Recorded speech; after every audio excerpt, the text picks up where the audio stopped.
Assalomu alaykum hammaga. Yuzim ko'rinmayaptimi? Kesilib ketmadimmi? Bugungi mavzuyimiz rosa yaxshi mavzu. Ideallikdan foydami yoki ideallik bizga zarar berib qo'yishi mumkinmi? Shu haqida. Marg'ib opam 35 yillik tadbirkor biznesmen o'zlarining tajribalarini aytib beradilar. Nargiz opam juda ham zo'r texnikalar bo'yicha psixolog desam bo'ladimi? Bularning o'zlarining tajribalari bor. Gulnor opamning tajribalari ko'p. Imon opam gapirmasa ham bo'ladi. Bular har xil yo'nalishda psixologlarimiz. Meni fikrimcha, men umuman ideallik kutmayman.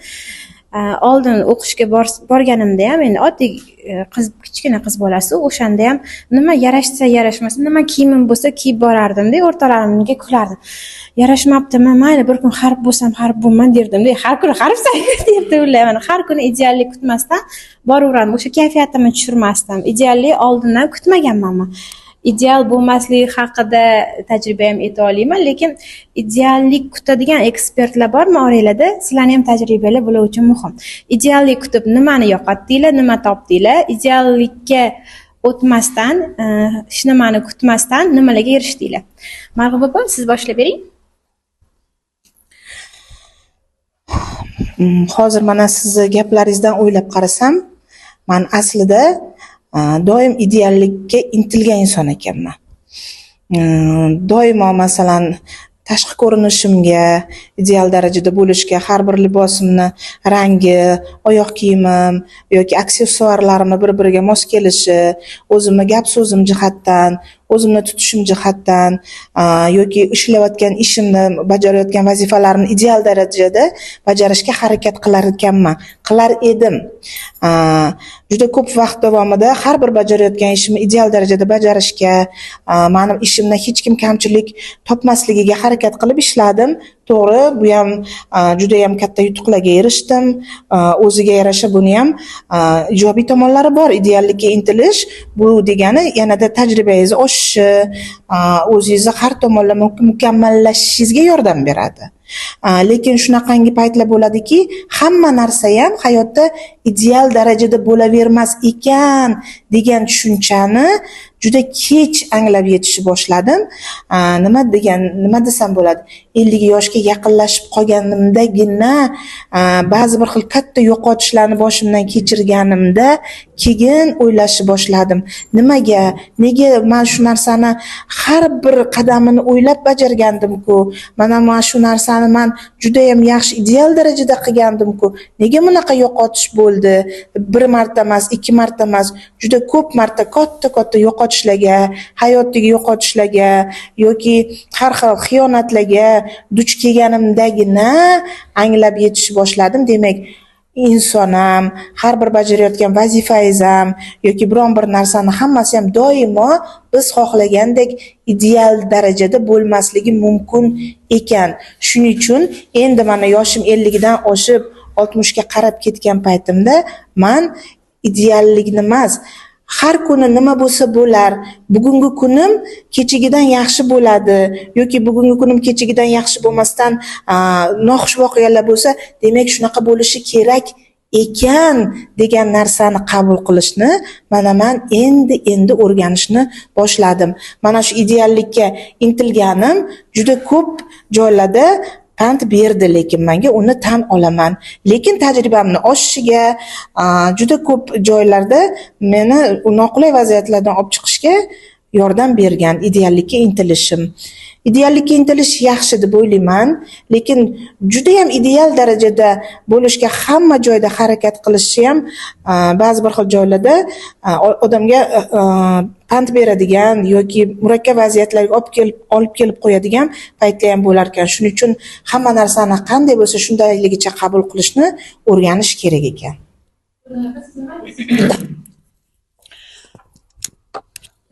Men o'ylaymanki, aslida ideallik bu juda ham yaxshi, agarda bu sizga haqiqatdan foyda bersa. lekin shunaqa bo'ladiki, ba'zida işte o'zimga o'zim ziyon qilib yuboraman-da. O'zimni energiyamni juda qattiq yevoradi bu narsa. Chunki aslida agarda men yoshligimdan, bolaligimda mendan ota-onam qattiq talab qilgan bo'lsa, keyinchalik maktabda talab qilingan bo'lsa, a'lochi sindromi bor-ku bizda o'sha faqat 5 ga o'qishimiz kerak, hamma narsani zo'r qilishimiz kerak, uy yig'ishtirish, tozalashda ham hammasini ideal darajada qilishimiz kerak. Da, u paytda bizdan talab qilingan, lekin hozir o'zimizda misol uchun katta bo'ldikda, o'zimizdan o'zimiz haddan tashqari juda qattiq talab qilamiz. Masalan, mana shu Infinity Clubga kelishdan oldin ham men haddan ziyod mana shu ideallikka intilardim. Hozir juda ham Durdonaga minnatdorman. Что mana shu oddiylikni o'rgatayotganlari uchun. Что hamma narsani pohodu qilsa bo'ladi. Chunki men hozir hali endi mashina haydamyapman, lekin olish jarayonidaman. Men o'ylardim, men mashina olsam, o'shanda erkin, hech kim menga xalaqit qilmaydi. Как бы o'zimni nimamda, qobig'imda bir o'zim erkin gapiraman deb o'ylardim, lekin hozir mana kollegalarni eshityapman, mashinam bo'lsa ham gapira olmayman degan fikr bor ekan. Demak, men hozir illyuziyada yashayapman. Men o'zimni o'zim aldab yuribman. O'zimni ishimni orqaga tortyapman. Ya'ni agarda siz mana shu perfeksionizmda bo'lsangiz, bu degani siz o'sha hozir va shu yerda bajarishdan qochyapsiz degani bo'ladi-da, оказывается. Aslida men hozir shu narsani o'zim ham tushunib yetyapman. Поэтому hozir shu qarorga keldim, что hech narsani hech qachon orqaga qoldirmasdan, просто вот boricha qandoq bo'lsa shundayligicha bersa, оказывается hozir bu narsa odamlarga o'zi yoqar ekan. Oddiylik, soddalik, shu boringizcha o'zingizni namoyon qilishingiz. Ideallik o'z-o'zidan kelmagan. Menimcha hammani ichida qanaqadir bitta kichkina qismi doim ideallikni xohlaydi. Bu endi bizga ota-onamizdan, avloddan avlodga o'tib kelayotgan bir ssenariyda. Chunki bizni ota-onalarimiz ham, bobolarimiz ham kutish rejimida o'tgan. Qachonki uy qurib olay, bolamni qilib olay, bu ishlarimni qilib olay, bu ishlarimni qilib olay deb o'zidan voz kechgan va yillar o'tib qarasa o'zi uchun yashamaganda, yashab turib yashamay o'tgan. Bir yosh katta onaxon bilan gaplashganimda, afsus, yoshligim o'tib ketdi dedilar. Bolam debmiz, chaqam debmiz, uy quraylik debmiz, o'qitaylik debmiz, to'y hasham qilaylik, voy odamlarda yashaylik debmizda, yoshimiz 70 ga kirib qopti. Mana endi farzandlarimiz katta bo'lib, u yoqqa boray, bu yoqqa boray, toqqa olib chiqay dedi. Sog'liq ko'tarmaydi dedi, yo davleniya chiqib ketadi dedi. Mazali taomlar olib keladi, sog'liq ko'tarmaydi, yo davleniyamiz chiqib ketadi, yosh qizonimizga botadi deyapti-da. Eng kerakli yoshligimdagi yillarimni farzandlarimga bag'ishlamasdan boshqa insonlarga yoqish uchun sarflab yuboribman, afsus deganlarida o'zimga bitta katta xulosa olgandim. Ahamiyat bersak, hammamiz uyimizda servantlar bo'lgan-a? Onalarimiz eng chiroyli idishlarni servantga taxlagan, faqat mehmonlar uchun, kraxmallangan chiroyli dasturxonlar mehmonlar uchun. Lekin o'zimiz uchun qanday yashaganmiz? Bir dugonam mehmonga kelgan, yoshligimda bolalarim kichkina edi hammasi. Mehmonxonaga kirishganda bolalar to'polon qilib haydab chiqqanimda shu dugonam aytdi: "Bolalaring mazza qilmasa bu uyni nima keragi bor?" deb. U paytda tushunmagandim. Mana endi farzandlarim katta bo'lgandan keyin bu narsani tushunib yetdim.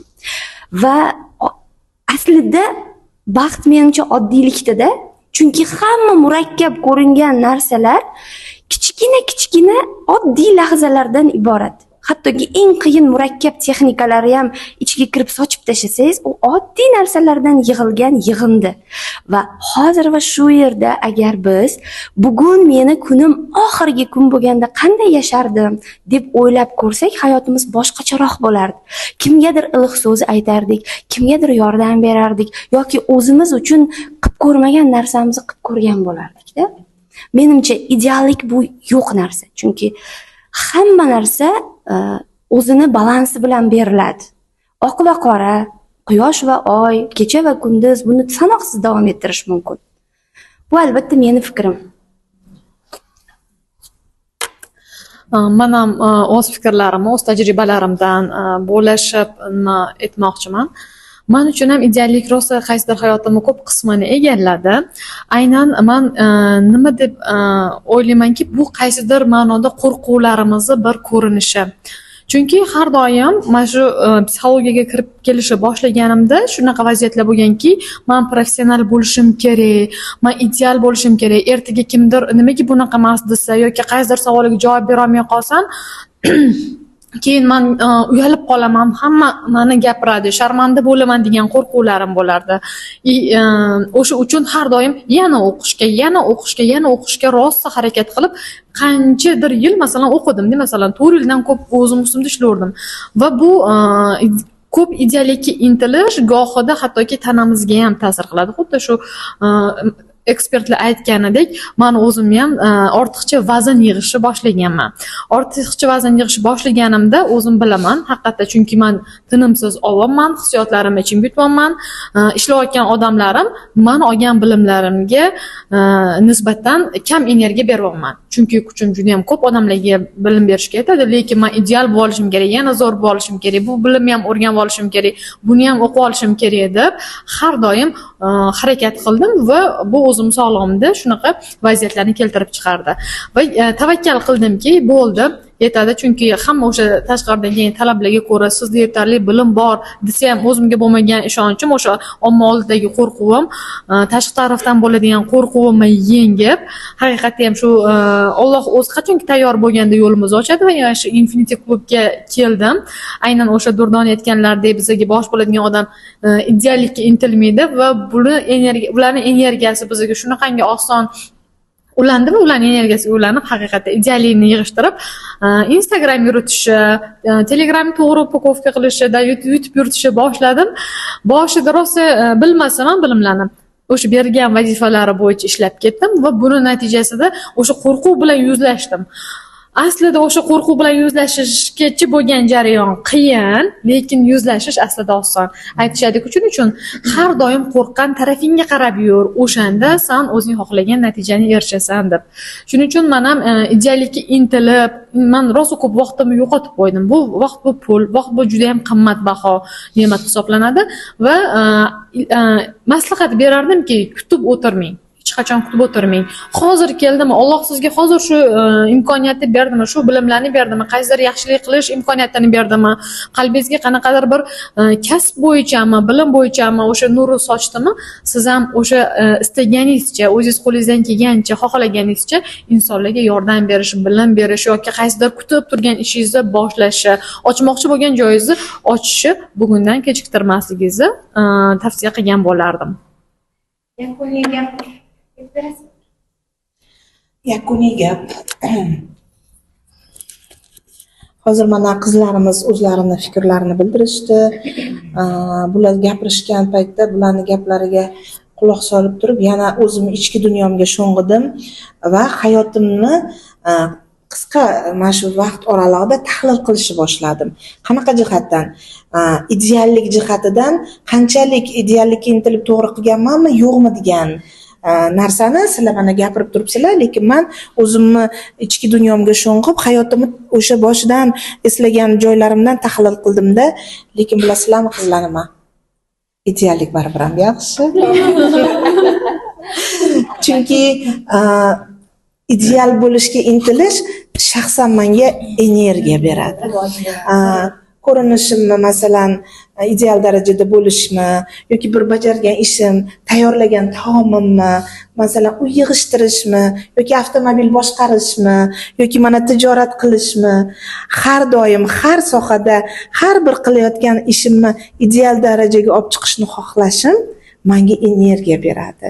Demak, Alloh tabiatimizni, fitratimizni har xil qilib yaratgan, har bir yaratgan insonini o'ziga yarasha tabiati, o'ziga yarasha fe'l-atvori bor. Shundoq deb qaraganda, demak, men ideallikni yaxshi ko'rar ekanman. To'g'ri, juda ko'p holatlarda pand beradigan joylari bor, lekin o'sha pand beradigan joylari ham menga yaxshi tomonga o'sishimga yordam bergan. Nega men buni qila olmadim? Endigi safar demak buni qila olmasam, endi mana shu natijaga erishaman deb yana ham intilganman. Qizlar, ideal bo'lishga intilaveraylik. Bu juda ham yaxshi. Juda ham zo'r fikr keldi hozir Marob opam gaplariga. Rostdan ham ideallikka intilish bu bizni oldinga olib ketadi. Faqatgina farqi bor, biz ajratib olishimiz kerak, boshqalar bilan solishtirganda emas, o'zimizning eng yaxshi versiyamizga aylanish.